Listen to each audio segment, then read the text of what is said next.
Welcome back to the David Pakman Show. I am Farron Cousins, sitting in for David Pakman today. And don't forget, you can follow me on Twitter, in fact, on all social media, at Farron Balanced. You can also get me on youtube.com/Farron Balanced and the big YouTube channel, youtube.com/The Ring of Fire. Well, folks, we've done a good job today so far of not talking about Donald Trump. So let's talk about Donald Trump right now, because there has been some Trump developments this week. The first thing I want to talk about here. There was a piece this week from a good friend of mine at Salon.com, a writer by the name of Chauncey DeVega.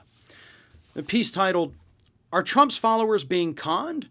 No, they gave him $100 million because they love him." If you have a chance, I encourage everybody to go read this piece because I love it. See, for a long time, many years actually, I have been saying that Trump is conning his supporters. So when I saw this piece, I almost felt like, oh no, I hope I'm not mentioned in it, because I had mentioned were being conned even earlier this week when it was reported that Donald Trump had $100 million. $100 million that he is definitely not using to help his good friend Rudy Giuliani, but that's a story for a different day that David actually covered earlier this week. Either way, Trump's got $100 million. He's raising it from all over the country, people just sending him money. He's spending it at his own properties to a degree. Hundreds of thousands of dollars have been spent at his own properties, which he has 100% interest in some of the properties where it's been spent, so most of it goes right back into his own pocket. So, my logical conclusion is yes, these individuals are being conned, because some of this money, a good chunk of it, was raised under the guise of, we're going to use this, the Trump PACs, we're going to use this to pay for ballot audits, to pay for election challenges. And they spent a whopping $0 on it. So they gave Trump money thinking it was going to one thing, and then it didn't go to that. And I, would come to the conclusion logically, these people are being conned. But Chauncey DeVega actually makes a much better point than I was able to make. And he says, it's not that they're being conned. Sure, they might be being conned, but they also don't care. They would still give the money to him regardless. And there's a great explanation as to why. See, we found out late last year that the Trump campaign was essentially, and the RNC did it, I think, a little bit too.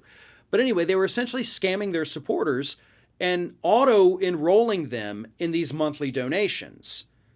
So somebody thought they're giving a one-time donation. They didn't read the fine print. They didn't go through all the hurdles to turn off the recurring payment.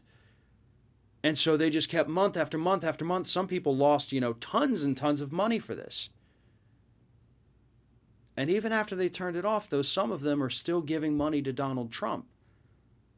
They said, oh, yeah, it was horrible. We got swindled here. Yeah, we're still going to give him money. And that's just one example that, kind of proves the point that they don't care that they're being conned. And that's a point that DeVega really makes very well in this piece, is that even if the money doesn't go where they think it's going to go, even if they're told one thing and a completely opposite thing happens, they still like him. They still want him to be the president. They still support him. They are still going to give him that money. Now, I had actually mentioned in a segment on my channel, Fair and Balanced, earlier this week, that I've run out of sympathy for these people. I have no more empathy if they go bankrupt giving money to Donald Trump.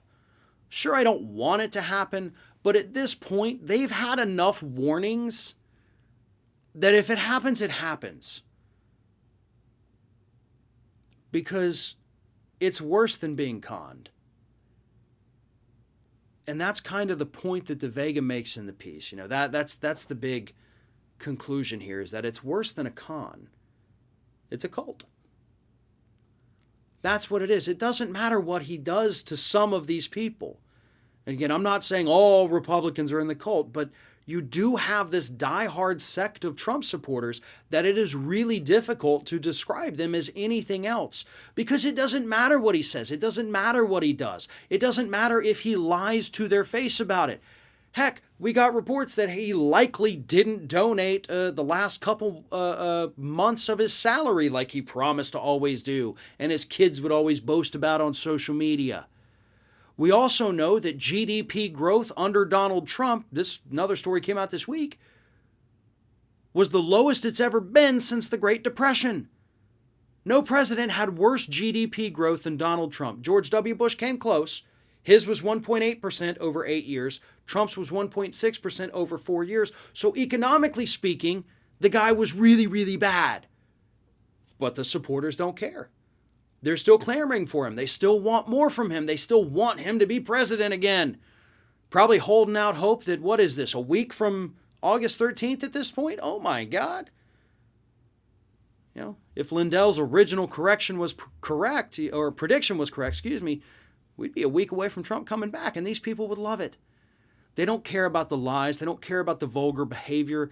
They don't care about how he mocked a disabled reporter way back in the day. They don't care about any of it. And they don't care what he uses their money for. They just want to keep giving it to him. And at this point, those individuals, it's likely that they can't be pulled out of this, certainly not by somebody like me. You know, you would need somebody who actually understands that kind of cult mentality and how to actually deprogram people. Which, yes, there are experts in that. And those are the ones who really would have to work on these individuals. But until then, they're going to keep giving until they can't give anymore. They know they're being conned. They just stopped caring.